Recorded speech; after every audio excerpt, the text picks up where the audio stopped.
pessoas dizem assim, ah, mas nos Estados Unidos foi diferente. Nos Estados Unidos foi diferente, sim. Eles eram protestantes, eram perseguidos pela Inquisição, pela Igreja Católica, e eles foram lá fazer uma colonização de ocupação. Eles foram para ficar, fazer de lá um país deles. Aqui não. Eles vinham, saqueavam e roubavam. Roubavam para o Brasil, roubavam o índio, roubavam as riquezas minerais, roubavam a cana-de-açúcar que plantavam, roubavam os metais preciosos, né? Porque existia uma escola econômica na Europa que dizia que o ouro e a prata eram os metais preciosos, importantes e tal. E então eles vieram para roubar, para saquear. Daí algumas diferenças culturais que existem entre a colonização da América e a colonização do Brasil. Isso tudo eu estou falando para dizer para vocês que a história do homem é uma história de violência. E nós temos muitas pendências, muitas coisas que ficaram para trás, né? Agora, o que nós vamos fazer? Vamos entrar em depressão por causa disso? Não. Isso era a história da mentalidade da época. Em história, se estuda numa linha de pensamento que se chama História das Mentalidades. A mentalidade da época é a mesma coisa que o soldado ficar em depressão, claro, que muitos ficam, porque vão para a guerra, mas ele está servindo o país. Ele tem um compromisso, às vezes, de defender as famílias, né? Defender o seu país, de defender os seus valores. Então ele é obrigado a matar. Mais adiante as coisas se resolvem, a gente reencarna naquela família. A evolução, ela é eterna. Olha que coisa consoladora a gente saber que nós não vamos sofrer para sempre. Que nós já vivemos eternamente, né? Então, é muito importante essa visão que a doutrina espírita traz, de reencarnação, de comunicação com os espíritos, de mediunidade, de transmigração de espíritos e de almas para mundos diferentes, não é? Eu já nem digo de planetas diferentes, mas mundos diferentes, que são as colônias espirituais. Tem colônia, às vezes todo mundo fala assim, eu gostaria de ir para o nosso lar. Mas às vezes aqui na nossa cidade existe uma colônia, e as colônias flutuam. Os espíritos, quando são espíritos elevados, espíritos conscientes, eles mesmos mantêm a sustentação daquela colônia como se fosse uma grande esfera, e às vezes até deslocam aquela colônia para determinado ponto geográfico diferente de onde ela estava anteriormente, né? Eu estou relendo um livro que tem uma colônia que se chama a Casa do Escritor. Essa colônia, os espíritos que vão escrever antes de reencarnar, eles fazem estágios lá, fazem pesquisas, né? Aliás, antes da gente reencarnar, a gente faz um preparo de tudo que a gente vai ser.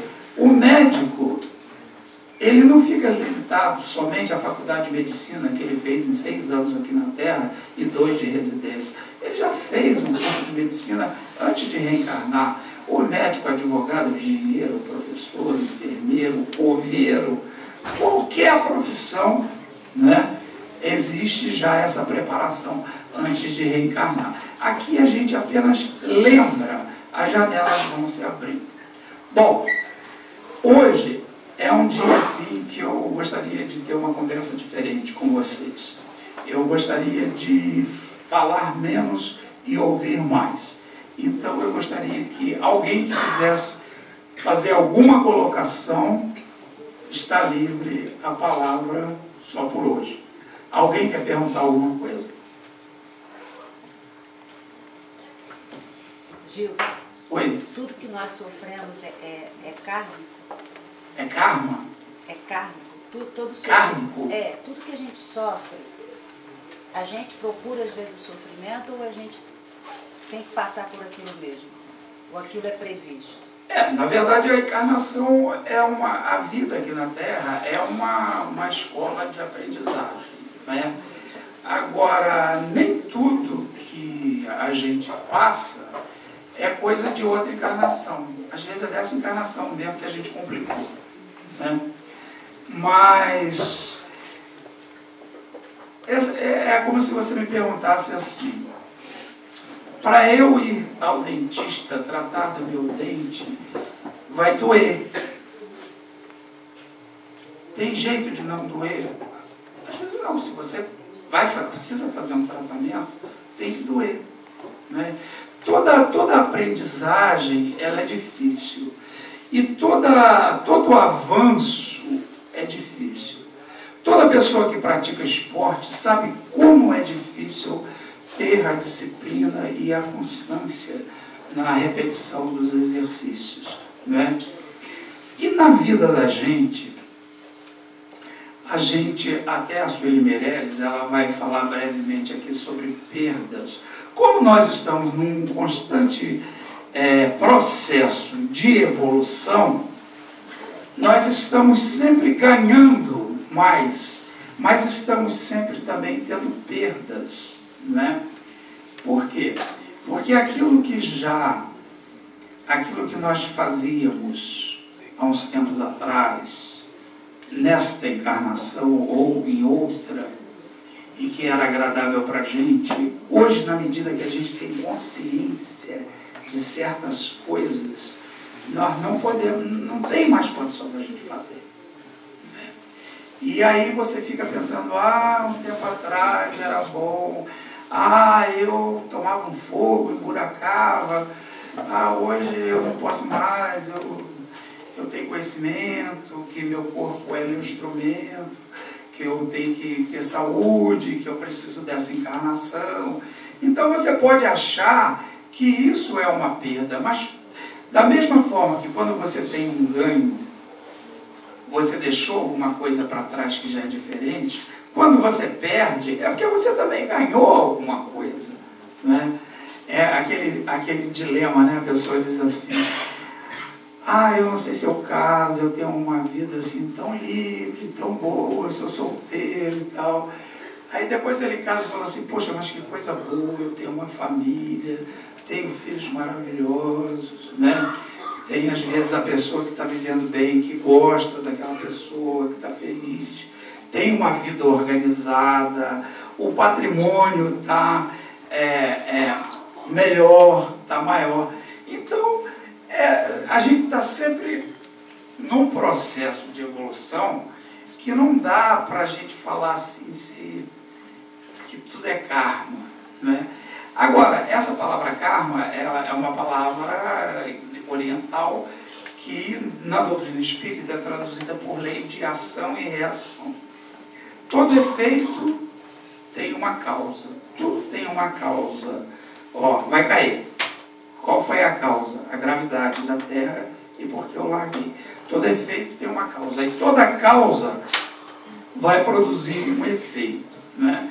Então, nós que vivemos nesse processo de vida eterna, nós estamos sempre numa roda da vida, não é? Numa roda de ação e reação. E não existe só karma ruim, existe o karma bom. A ideia que se faz muito de karma é de sofrimento, que o karma é uma coisa ruim.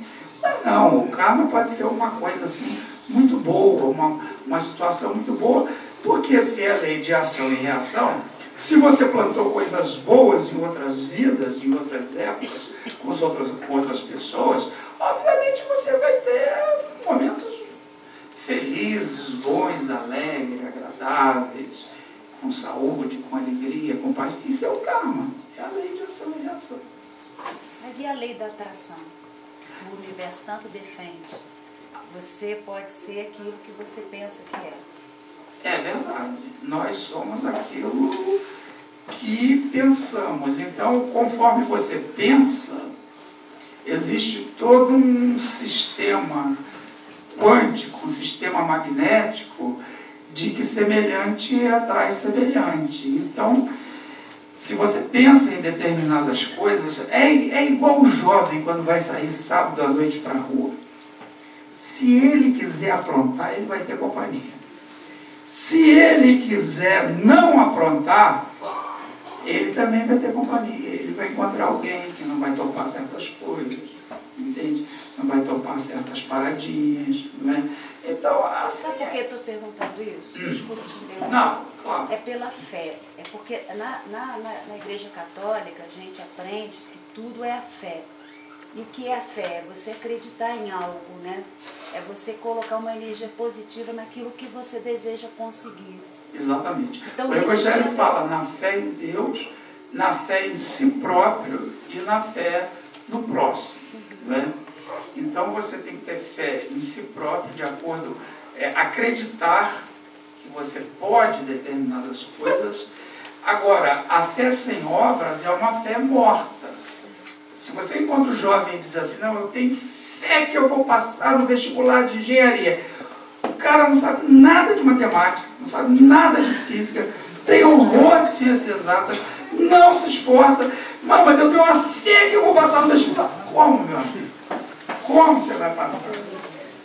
Não é? Então, você tem que ver também como você vai focar essa fé sua. Se existe possibilidade real. Eu tenho fé de que eu vou casar com a Maria. Né? Ou a Maria, eu tenho fé que eu vou casar com o João.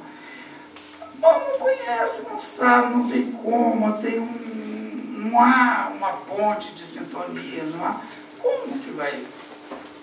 A fé, ela passa por uma questão de possibilidades, de bom senso. Não é?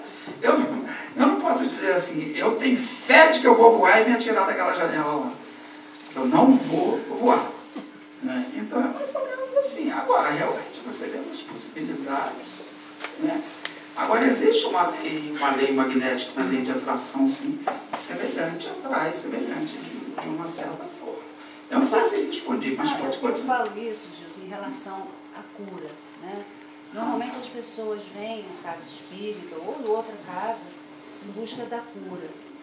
E tem aquela passagem, né, de Jesus, que ele estava naquela multidão e alguém toca a veste dele. Exatamente. E ele sente diferente aquele toque. Ele sente que muitas pessoas tocavam as vestes dele. Mas aquela pessoa em especial, quando tocou, ele disse, tua fé te curou. Exatamente. Ele pergunta a Pedro, naquele empurra que estava, Pedro, alguém me tocou aqui. Ele falou, pô, mestre, nesse rolo que está aqui, todo mundo toca todo mundo. Como é que você... Não, mas essa pessoa, eu senti, o Cristo sentiu que saiu uma energia, porque realmente aquela mulher que passava por aquele processo hemorrágico de anos e anos, ela teve muita fé. Agora, a doutrina espírita fala que a cura está ligada à necessidade e merecimento. Né? Então, às vezes, você vem à casa espírita, você tem fé, você faz tudo direitinho, você tem algum merecimento, mas às vezes não é aquilo, você não tem aquela cura completa. Por quê? Porque às vezes não está na hora ainda daquela cura completa.